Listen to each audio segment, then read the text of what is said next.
My name is Chef Rebecca Vogt. I do come from a culinary background. My grandmother cooked for a local restaurant, so I was always on her apron, helping her with being a little sous chef. I have been into the ROTC field for culinary for the last 5 years. When I got to do it for the kids, wow, game changer. I love working with the kids and seeing them just blossom.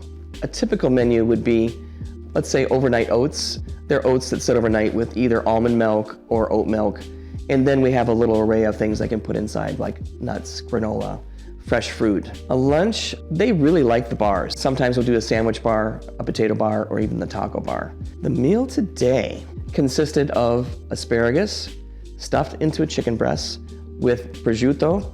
I did bake that in the oven instead of frying it, which is a much healthier option. Potato puree with white potatoes. We did some green beans with some fresh lemons.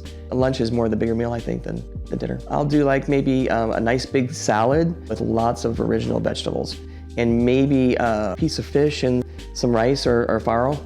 I like to do that with the kids. I like to get the salad looking pretty and healthy too. I usually sit with the clients when they come in and ask what their favorite things are and what their dislikes are. And they usually give me a nice list. I like giving them options that they never had before, or maybe have them try things they've never had before. And most kids will give it a try and say, wow. And we'll change on the list that they opted out of, and we'll opt back into items, which is really exciting. We encourage the mindful eating and healthy eating habits.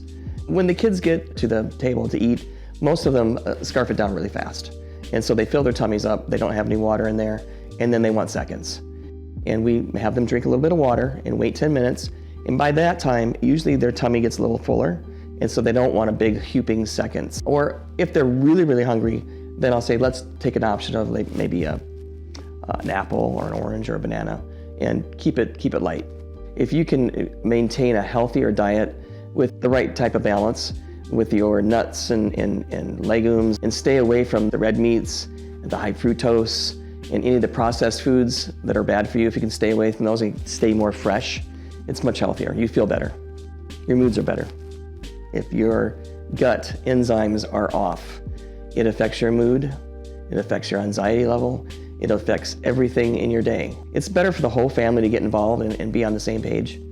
If one person's eating, Snickers bars every night for dinner and the other one's eating a healthy meal, if you're eating sweets all day long and you're getting high blood sugars and low blood sugars, it's not encouraging to the other person, and it's really not good for you. It's important for the entire family because it's good for the entire family. When they get home, sit down and talk about it and say, this is what the chef did. She made some really cool things, and a lot of the kids would go home with a cookbook. I would make them a cookbook of things they loved.